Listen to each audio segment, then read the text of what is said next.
All right. It is time for our Monday morning high five. Um, we're still in the book of Joshua. We're going to read the end of chapter 2, starting at verse 23, go into chapter 3, all the way down to verse number 5. So the Bible says, verse 23.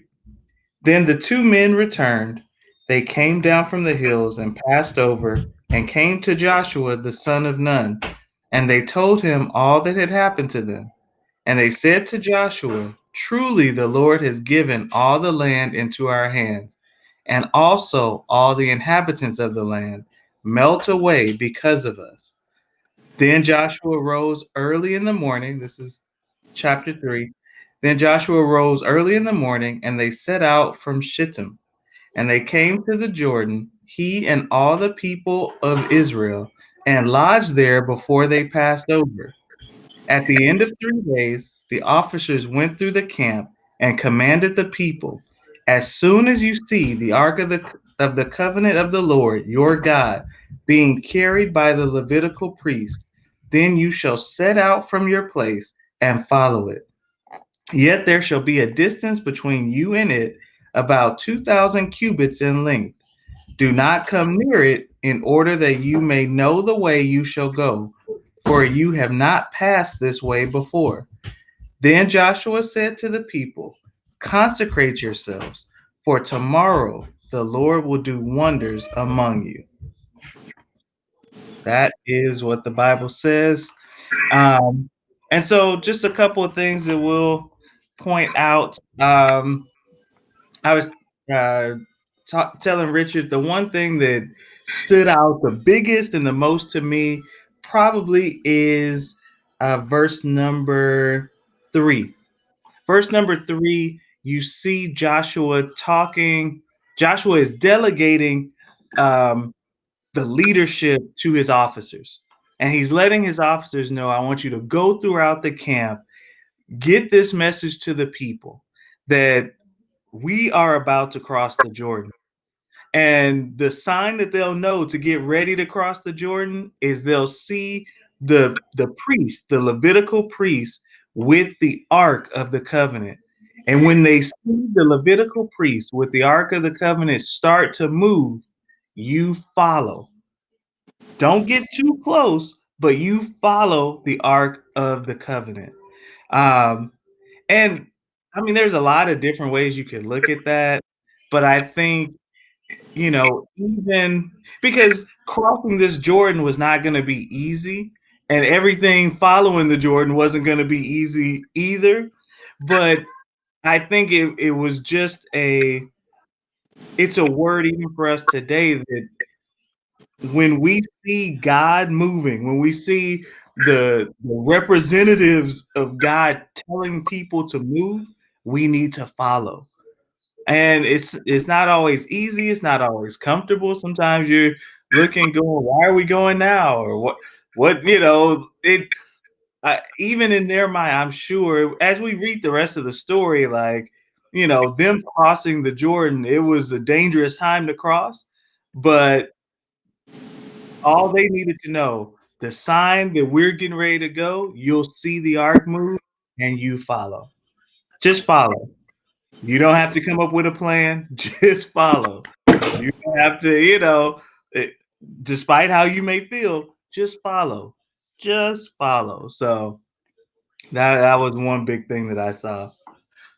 Yeah, one of the things that kind of stuck out to me was 5. Says then Joshua said to the people, like, consecrate yourselves, for tomorrow the Lord will do wonders among you. And it's just the kind of the principle of the fact that the land was already theirs. Like, God had already promised it to them. God had already said it's yours. They're gonna inherit it. They're gonna inherit the land. But even still, like, he wanted them to have the right heart, to have the right approach to what he was about to do. It's not just, this is yours, go get it. Like, he wants the focus and the attention to be on him, and knowing that it's him that is doing this. It's him. He, like, preparing themselves, consecrating themselves.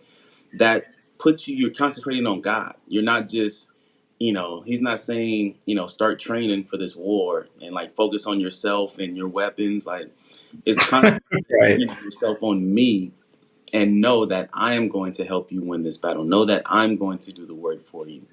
That was one of the things that just kind of stuck out to me. Although, like I say, it's theirs, and God already said it's going to be theirs. There's still a right way that He wanted them to do it. There's still a right approach, a right heart He wanted them to have, as they're doing what God had already commanded them to do. Yeah, no, that's really good. Because yeah, like you said, like at the end of chapter 2, the spies, the two spies that he sent, they come back and they're saying like they're ready to give up. Basically, like, Yeah. I mean, not gonna give up, but they're ready to give up. Like they already, they were they were basically defeated when we crossed the Red Sea. Hmm. Way back when that was some 40 years ago, But they were defeated when they heard about that. They were like, "Oh, okay, these guys, they are not they're not playing," you Right. know. And and I think, like you said, what makes it so interesting is like up until that point. I mean, they weren't.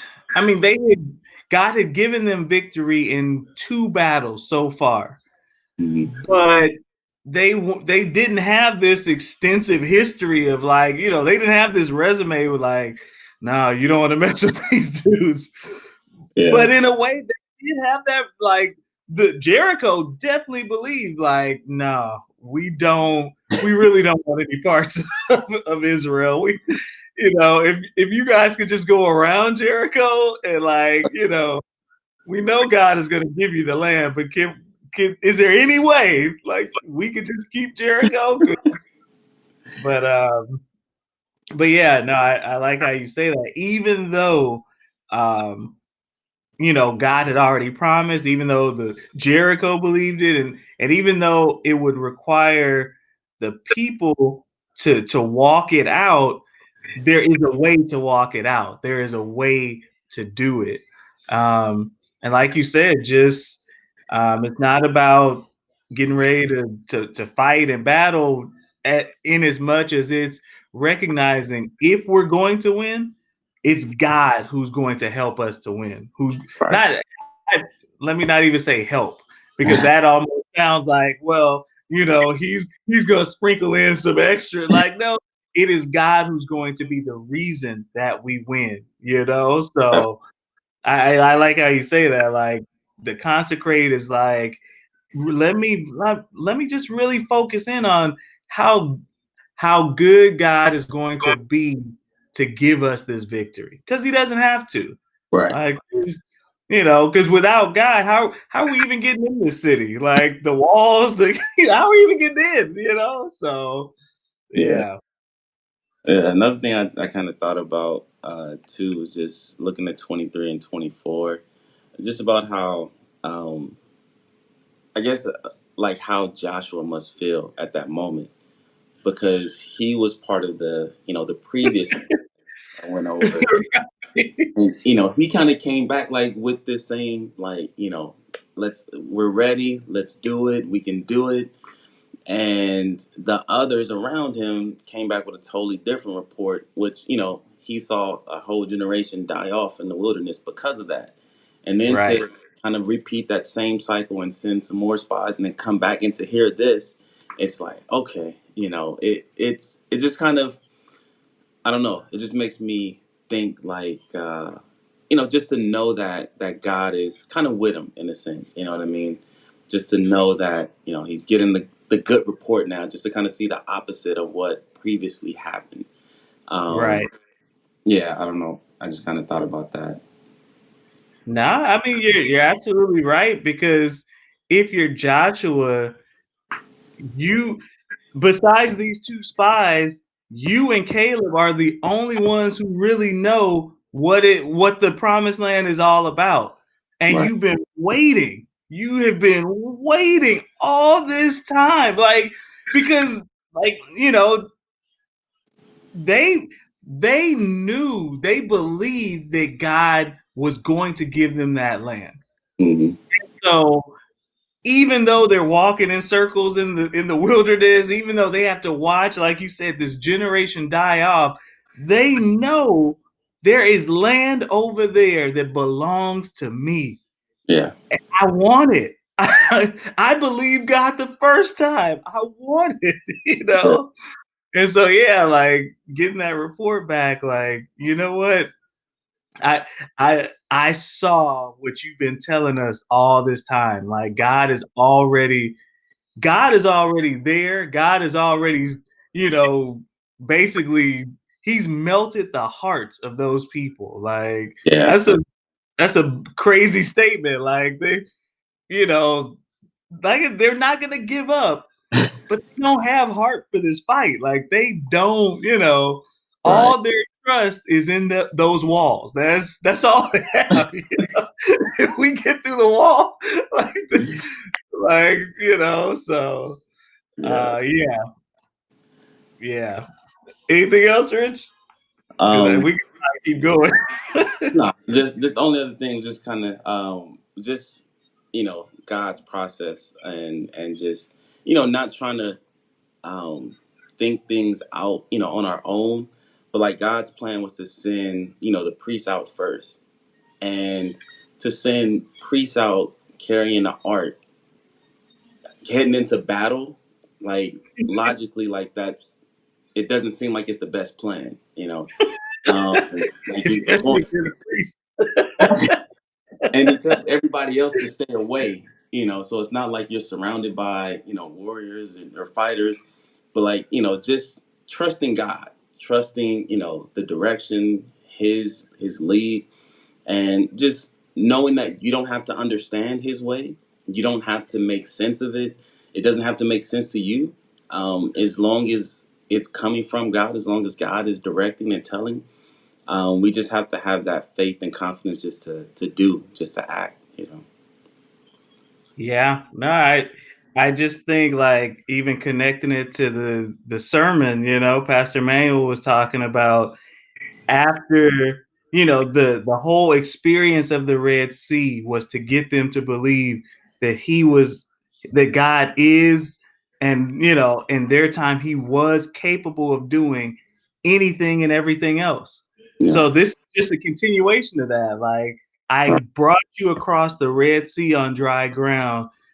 Do you think I'm gonna let you drown in the Jordan River? Is I opened the sea and then I'm gonna let you drown in the Jordan River? Like, give me a Right. little credit. Like, you know, I know what I'm doing. I know it didn't make any sense when I was opening the Red Sea. It Right. looked crazy then, it's gonna look crazy again. But my record speaks for itself. Like, I Yeah. have your back.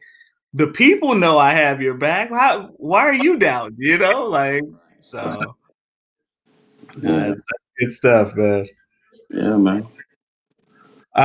So yeah, we don't want to hold up your Monday morning. We appreciate you joining us. Uh, Definitely.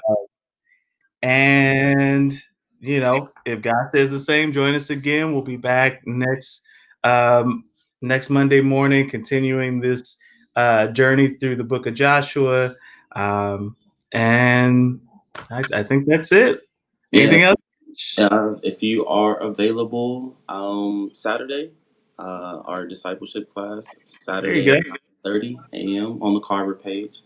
So we would love for you to join us. And then we have a quick Zoom session afterwards where we can discuss, talk some more, answer questions. So we would love for you to join us.